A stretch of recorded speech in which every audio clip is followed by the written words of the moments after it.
my dear students, this is Zulfikar Ali and you are watching my YouTube channel Zulfikar Syanch।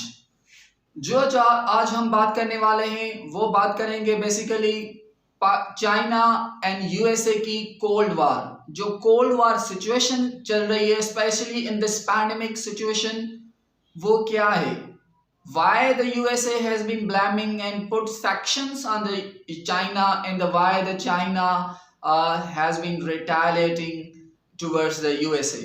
तो इसी पे बात करेंगे। इससे पहले आने से पहले हम ये मालूम करेंगे कि बेसिकली कोल्ड वार है क्या। तो जो फर्स्ट कोल्ड वार लगी थी वो लगी थी between USA and USSR. USA और यूएसएसआर के जब मल्टीपोलर वर्ल्ड थी 1945 में end of second world war हुई थी। सेकेंड वर्ल्ड वार जैसे खत्म हुई तो ये यूएसए एंड यूएसएसआर ये दोनों यानी टुडेज रशिया ये दोनों इंडल्ज हुए कोल्ड वार सिचुएशन में। ओके, सो बेसिकली वो डायरेक्ट तो कन्फ्रंटेशन में नहीं आ रहे थे, ये बायपोलर वर्ल्ड थी। Bipolar by means two bipolar world थी मींस सुपर पावर दो थे, एक today's Russia means USSR and then USA. तो ये दोनों 1944 से भी स्टार्ट हो, कुछ लोग कहते हैं, कुछ बुक्स लिखते हैं 1945 से भी कुछ लोग बुक्स लिखते हैं अप टू 1991 जो है वो कोल्ड वार चली थी between the USA and USSR.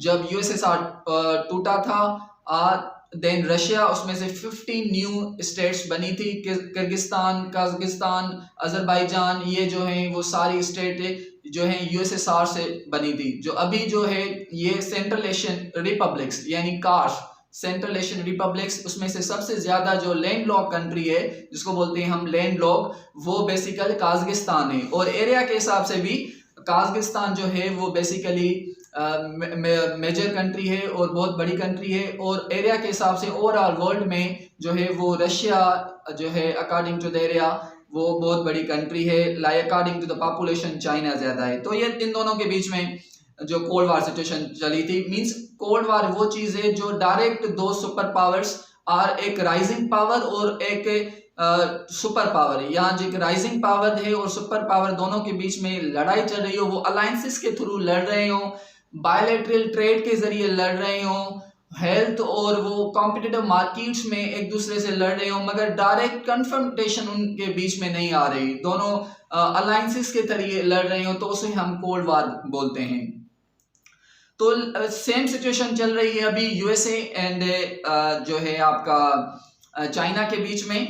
तो ये वर्ल्ड बैंक और आईएमएफ, डब्ल्यूबी यानी आईएमएफ इंटरनेशनल मॉनेटरी फंड जो ब्रिटेन वुड्स सिस्टम से बर्थ हुए थी इन दोनों इंस्टीट्यूशन का, तो ये इन दोनों का कहना है कि China will Sarpass the USA economy. तो चाइना जो है वो सरपास कर लेगा यूएसए इकोनॉमी को। अभी तो देखें जापान को सरपास उसने कर लिया है, तो ये सेकेंड नंबर पे इकोनॉमी पे जो है वो चाइना है। तो जब भी किसी कंट्री की इकोनॉमी ज्यादा होती है, वो बढ़ती है, तो डेफिनेटली क्या होता है कि वो कंट्री अपने जो है सिक्योरिटी पर्पस को ज्यादा से ज्यादा प्रेफरेंसेस देते हैं, वो वेपन्स खरीद करते हैं और अपनी आर्मी को स्ट्रॉन्ग करते हैं। तो डेफिनेटली मनी इज एवरीथिंग।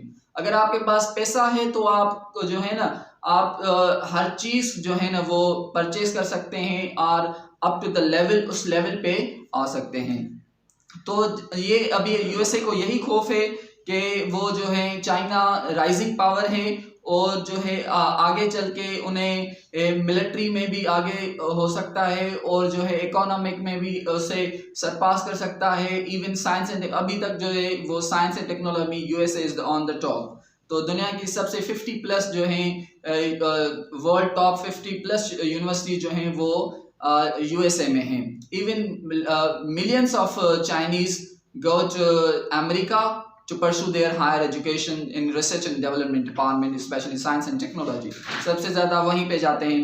तो आफ्टर द डिक्लेयरिंग ऑफ कोविड-19 जैसे डिक्लेयर हुआ तो यूएसए क्या कर रहा था, वो चाइना को कन्फ्रंट करने की कोशिश कर रहा। क्या ये जो वायरस है ना, बेसिकली ये वायरस जो है वो चाइना ने स्प्रेड किया है। तो ये कहते कहते ये भी कहने लगा कि सो इवन ट्रम्प ने ये भी डिक्लेयर किया था जो ये जो वायरस है ये चाइनीज वायरस है, ये चाइना से आया है, this is a Chinese virus. और चाइना ब्लेम करता रहा यूएसए पे कि यूएसए आर्मी जो है वुहान में आई थी, उसकी फुटेज भी कुछ शो की थी, वुहान में आई थी और उससे जो है वो वायरस उन्होंने लेबोरेटरी से प्रिपेयर करके जो है वुहान प्रोविंस में जो है वो स्प्रेड किया हुआ है। तो अभी जो यूएसए है वो चाइनीज चीज़ों पे बैन लगा रहा है और इससे इसके जो अलायंसेज हैं स्पेशली यूरोप उन्हें भी कह रहा है कि चाइनीज प्रोडक्ट को बैन कर दे। और जुलाई 2020 में जो यूएसए ने ये भी ऑर्डर दिया था, जो चाइनीज चाइनीज कंसुलेट थी यानी चाइनीज एम्बेसी थी उसको भी बंद किया गया था वो टेक्सास में। और चाइना ने रिटेलिएट किया जो चंदू में यूएसए की एम्बेसी थी उसको भी वो उसने जो है क्लोज कर दिया था। तो जो सिमिलरिटी है, सेकंड जो पॉइंट हम बात करेंगे वो what are the similarities between the USA and USSR, जो बीच में जो कोल्ड वार चली थी उनके बीच में, और चाइना यूएसएसआर के बीच में जो अभी जो कोल्ड वार लाइक सिचुएशन है उनके बीच में सिमिलरिटीज क्या हैं। मतलब उनमें जो है ना एक जैसी चीजें कौन सी हैं। तो दोनों जो है एक राइजिंग पावर है एक सुपर पावर है, दोनों जो हैं वो हेजीमनी है सुप्रीमेसी की जंग में इन्वॉल्व हैं। दोनों जो हैं सिमिलरली दोनों जो हैं वो डेमोक्रेसी और कम्युनिज्म के बीच में जो हैं वो भी यूएसएसआर भी कम्युनिज्म में था और जो यूएसए थी वो कैपिटलिस्ट इकोनॉमी थी। अभी चाइना भी जो है ना कैपिटलिस्ट इकोनॉमी की तरफ मूव कर रहा है, मगर वो जो है वो स्टेट ओन्ड है, तो कंप्लीटली कैपिटलिस्ट नहीं कह सकते, स्टेट ओन जो है कैपिटलिस्ट इकोनॉमी है उसकी। तो ये भी इन दोनों के बीच में ये भी चीजें जो हैं वो सिमिलरिटीज में। अभी देखेंगे इसका इम्पैक्ट क्या पड़ता है, इसका इम्पैक्ट क्या है on south Asia politics. South Asia की पॉलिटिक्स पे इसका इम्पैक्ट क्या है। तो साउथ एशिया की पॉलिटिक्स में ये होगा कि यूएसए जो है investing heavily military agreement invest करेगा इन अपने अलायंसेस के साथ। इसके अलायंसेस क्या हैं, जैसे यूरोप में इसके अलायंसेस हैं और यहाँ पे एशिया में इंडिया इसका अलायंस है और जापान के साथ इसके अलायंसेस हैं, वो उसके साथ अलायंस एग्रीमेंट करेगा। और इसराइल इसका जो है मेजर जो अलाय पार्टनर है यूएसए का, उनके साथ वो मिलिट्री एग्रीमेंट्स करेगा, इकोनॉमिक बूस्ट करेगा और जैसे चाइना का इन्फ्लुएंस को कम्पेयर करे। तो what are the options available for the China. China के पास कौन से ऑप्शंस अवेलेबल हैं। तो चाइना के पास ये ऑप्शन अवेलेबल हैं, वो इंडियन इन्फ्लुएंस को कम करने के लिए, इंडियन इन्फ्लुएंस को डिक्रीज करने के लिए वो क्या करेगा कि वो पाकिस्तान की तरफ मूव करेगा। जैसे कि CPEC China Pakistan economic corridor, ये 8 ऐसे कॉरिडोर बना रहा है to connecting the Europe Asia and Africa Europe Asia से कनेक्ट करने के लिए। और पाकिस्तान के साथ मिलिट्री एग्रीमेंट्स करेगा to combat the influence of USA and Israel and India. Similarly क्या करेगा अभी, और ईरान की तरफ जाएगा और अफगानिस्तान की तरफ जाएगा। चाइना जो है वो ईरान और अफगानिस्तान की तरफ जाएगा, जिससे इंडिया जो है वो अपना इन्फ्लुएंस क्रिएट ना कर सके ये इन दोनों रीजन्स में, क्योंकि these are the major strategic importance. ये ईरान और इसका जो स्पेशली ईरान का चाबार पोर्ट है वो स्ट्रेटेजिक इम्पोर्टेंस रखता है। चाबार के पास इंडिया की जो है वो India was thinking to invest 60 billion in Chabahar. अभी जो है वो 2020 में डील हुई है चाइना की ईरान के साथ। This is considered a mega deal with the Iran के साथ मेगा डील हुई है कि जिसमें से $400 बिलियन जो है वो चाइना थिंक टू इन्वेस्ट, वो सोच रहा है कि वो ईरान में इन्वेस्ट करे। डिफरेंट ट्रांसपोर्ट जो हैं वो प्रोजेक्ट्स हैं और एनर्जी प्रोजेक्ट्स हैं, और चाबार से जो हैं वो लिंक करे Pakistan, central Asian republic, then Europe को तरफ, देन रशिया। तो ये this is the major project of China. और उसके अलावा चाइना ने अनाउंस किया जून में 2020 में के exemptions of 97% of Bangladesh exports. तो और बांग्लादेश को भी अपनी तरफ लाने के लिए उसने क्या किया, 97% जो हैं वो टैक्स फ्री प्रोडक्ट्स कर दिए और बांग्लादेश की एक्सपोर्ट को, मतलब जो बांग्लादेश एक्सपोर्ट कर रहा है चाइना को, उसमें से 97% जो है वो टैक्स वो है एग्जाम की गई है, यानी उस टैक्स में छूट दी गई हुई है।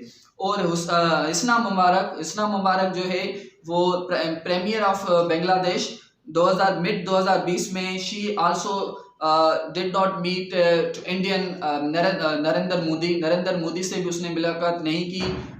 तो this is considered that now Bangladesh is also going to think to move towards the China. तो चाइना की तरफ ब्लॉक में भी बांग्लादेश आने का ये जस्ट मेजर जो है वो इम्प्लीकेशन से, मेजर जो है वो पॉइंट है। तो इम्प्लीकेशंस फॉर पाकिस्तान क्या हो सकते हैं? पाकिस्तान के लिए क्या इम्प्लीकेशंस हैं जो है इस कोल्ड वार सिचुएशंस में पाकिस्तान पे क्या असर पड़ सकते हैं? देखें तो जो हमारा जो बरसों से, डिकेड से जो है आफ्टर द स्पेशली 1971 से जो बांग्लादेश से पार्टीशन हुआ था, डिसमेंबर हुआ था पाकिस्तान से, तो उसमें हमारे रिलेशंस जो है वो अप्स एंड डाउन रहे हैं बांग्लादेश के साथ। अब जब चाइना की ब्लॉक में आ रहा है बांग्लादेश, तो it may be possible in future, it is also even in present situation as well कि हम जो हैं वो बांग्लादेश के साथ जो है इस राइजिंग इकोनॉमी, इवन इंडिया से ज़्यादा 8% राइज हुई है, इंडिया से ज़्यादा जो है इकोनॉमी वो बांग्लादेश की है। तो हम जो है एक्सपोर्ट इम्पोर्ट ट्रेड एग्रीमेंट्स, हम रिलेशंस जो अच्छे बना सकते हैं बांग्लादेश के साथ भी through the help of China के साथ जो है बांग्लादेश, चाइना, पाकिस्तान, ईरान, अफगानिस्तान ये एक ब्लॉक में आ सकते हैं। तो this is the beneficial for the economy of Pakistan as well as the bilateral agreement for the Pakistan के बायलैटरल एग्रीमेंट में। तो it will depend upon Pakistan foreign policy. Again ये पाकिस्तान की फॉरेन पॉलिसी पे डिपेंड करता है। और ये भी हमें नहीं भूलना चाहिए कि USA is Pakistan largest export destination. जो हम यूएसए है वो भी पाकिस्तान सबसे ज्यादा जो एक्सपोर्ट करता है वो यूएसए की तरफ करता है।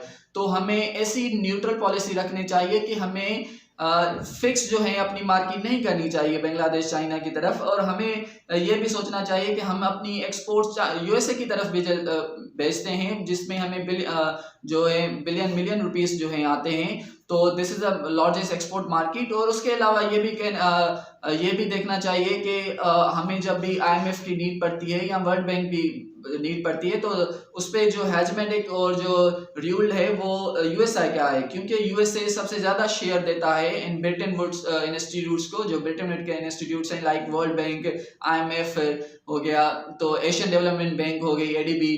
तो इनमें से हमें जो है ज़्यादा फ़ायदे हैं। तो इन टाइम ऑफ क्राइसिस और इकोनॉमिक क्राइसिस, तो हमें और इन पैंडेमिक सिचुएशंस, तो हमें यूएसए की भी नीड पड़ सकती है। तो इस वजह से हमें न्यूट्रल पॉलिसी अडॉप्ट करनी चाहिए towards both China and USA.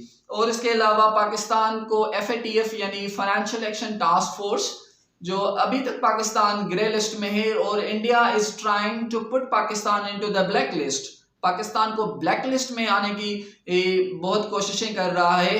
तो हमें यूएसए की भी जरूरत है पाकिस्तान को ग्रे लिस्ट से निकालने के लिए। अभी 4 मंथ का एक्स्ट्रा टाइम पीरियड दिया गया है 2021 तक। पाकिस्तान को 2021 तक एक्स्ट्रा 4 मंथ दिए गए हैं बिकॉज ऑफ द पैंडेमिक। अभी 4 to 5 पॉइंट्स पाकिस्तान को कंपाइल करनी है, 21 से 22 पॉइंट्स उसने कंपाइल कर लिए हैं। उस पर बहुत सारे अकाउंट सीज कर लिए हैं, बहुत सारे टेररिस्ट को जो हैं वो उसने इम्प्रेजन कर दिया है, जो वायलेशन क्रिएट कर रहे थे पाकिस्तान में फ्रॉम डिफरेंट बॉर्डर लाइन्स जो ओके। तो इस वजह से हमें यूएसए की, चाइना की भी ज़रूरत पड़ सकती है। और उसके अलावा हमारे यहाँ जो है FDI यानी फॉरेन डायरेक्ट इन्वेस्टमेंट, ये भी इंक्रीज हो सकती है, GDP पाकिस्तान की इम्प्रूव हो सकती है। और उसके अलावा it supports India on the stance that CPEC passes through disputed territory. और ये यूएसए के जो है वो इंडिया को इस तरह से भी सपोर्ट कर रहा है कि ये डिस्प्यूटेड जो टेरिटरी है पाकिस्तान की, आज़ाद जम्मू एंड कश्मीर कश्मीर की साइड से और गिलगित GB यानी गिलगित बल्तिस्तान की तरफ से, तो ये भी जो है फ्लेम्स को एयर दे रहा है यूएसए तो इंडिया की तरफ, जो कि पाकिस्तान जो है ना वो डिस्टेबलाइज हो पाकिस्तान का प्रोजेक्ट। तो इस वजह से हमें स्टेबिलिटी कायम करने के लिए भी जो है यूएसए की नीड पड़ सकती है both in China and Pakistan. तो कंक्लूजन क्या होना है इन दोनों के बीच में? दोनों एक राइजिंग पावर है, एक जो है वो मेजर टुडे सुपर पावर है यूएसए। तो यूएसए को ये एक्सेप्ट करना चाहिए कि now hegemonic is not a good option for the world. Now it must not compact China, let it be grow. तो दुनिया जैसे प्रोग्रेस करेगी तो definitely there are multiple powers in the world, जैसे दुनिया में बहुत सारे और भी पावर रहे हैं हिस्ट्री में। तो ये USA must realise and act like a good country, act like a super power country. तो इस वजह से इसको ये रिएक्ट करना चाहिए और इंटरनेशनल इश्यूज पे डील करने से पहले दोनों मिलकर चाइना और यूएसए जो हैं इस जो हैं specially in the like pandemic जो है हेल्थ क्राइसिस चल रहे हैं, तो द वर्ल्ड सबसे ज़्यादा जो पैंडेमिक में ह्यूमन लॉस हुआ है वो यूएसए का हुआ है। दोनों मिलकर जो है साइंस एंड टेक्नोलॉजी में, हेल्थ इश्यूज में, जैसे चाइना अभी देखें लीडिंग रोल प्ले कर रहा है, वो अपने ट्रेनर्स, अपने डॉक्टर्स, अपने हेल्थ वर्कर्स, मेडिसिन से लाइक मास्क डिप्लोमेसी अभी चाइना की हो रही है। अपने मास्क जो हैं वो थ्रू द मेडिकल इक्विपमेंट वो डिफरेंट कंट्रीज को सेंड कर रहा है। तो USA must play the major role in this regard. तो दोनों को मेजर रोल प्ले करना चाहिए। जो अंडर डेवलप्ड कंट्रीज हैं उन्हें भी यहाँ से इस पैंडेमिक सिचुएशन से निकालने के लिए। तो दोनों अगर कोलैबोरेटिवली काम करेंगे तो it's a better option than the hegemonic and being only super powers. So this is and दोनों जैसे उन दोनों jointly helped Africa come out of the Ebola virus. 2014 में भी दोनों ने, यूएसए और चाइना ने मिलकर काम किया था अफ्रीका से जो है वो एबोला वायरस को खत्म करने के लिए। So definitely they can join hands. Hope you got the things very clearly. If you have still confusion, then do let me know in the comments below. And if you didn't understand my lecture, if you like my lecture, then do like, subscribe and share the video as I can make another videos for you all. Till then, see you. Allah Hafiz.